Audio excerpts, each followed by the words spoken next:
Hi guys, kauwi ko lang galing sa barangay barangay yan, City Hall ganyan.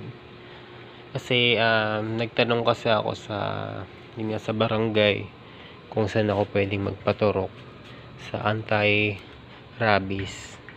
Kasi guys, kasi kanina nagluluto ako tapos biglang nagulat na lang ako, kinalmot ako ng pusa. Hindi naman taga-actually sa ko, mahaba yung short ko, kaya lang yung kuko niya matilos, tumagos sa may sa short ko, kaya pati yung balat ko na minasugatan. Tapos ang ginawa ko muna is nanood ako sa YouTube.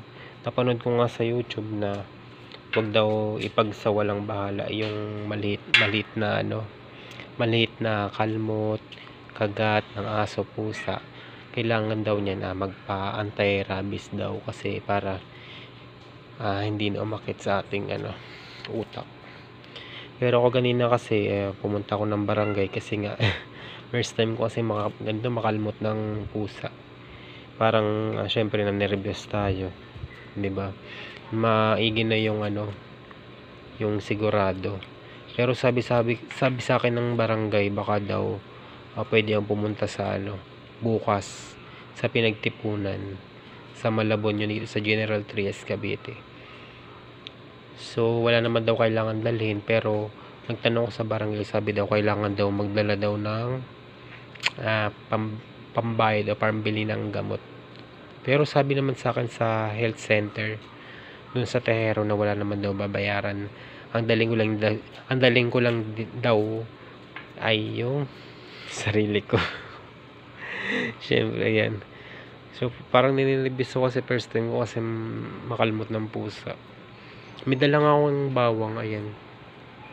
Actually nung nakalmot na ako ng pusa, kinuskus ko na siya ng bawang, tapos nanood muna ako sa YouTube, tapos bago ako pumunta ng sa barangay Tehero. Tapos nga pumunta ako ng health center, sabi nila sa pinagtipunan daw.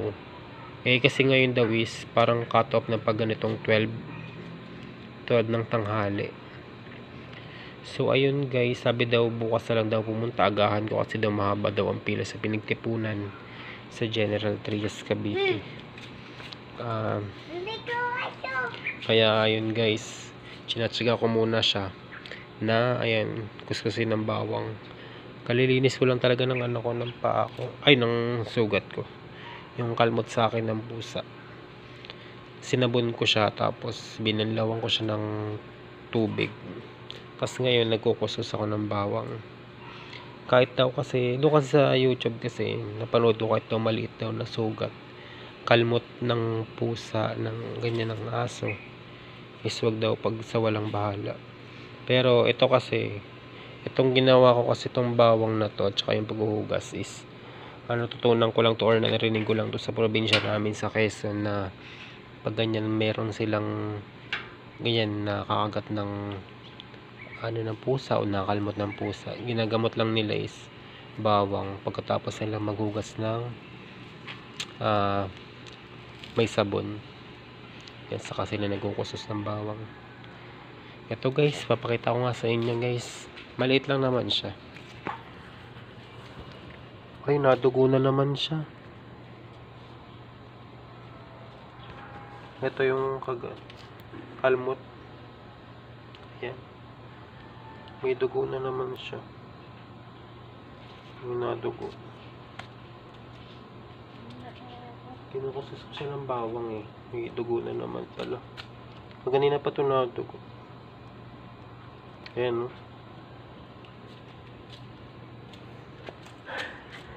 ang hirap pala pag ganitong nervyosin, di ba? Parang hindi ka mapakali. Sino ba naman ang gusto? Sino ba naman ang gustong matigi agad na maaga, di ba? Ang dami-dami pa nating dream sa ating buhay.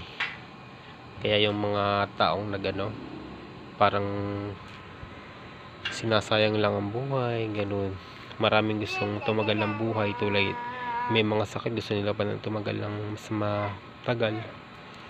Pero yung mga parang nasaktan lang sila sa kanilang love life, gusto na nilang mag suicide, yung mga ganun, gusto nila na magpakamatay, pero mali yun guys. Ang daming tao na nagkakasakit pero gusto nilang tumagal yung buhay nila para makasama nila yung mahal nila sa buhay.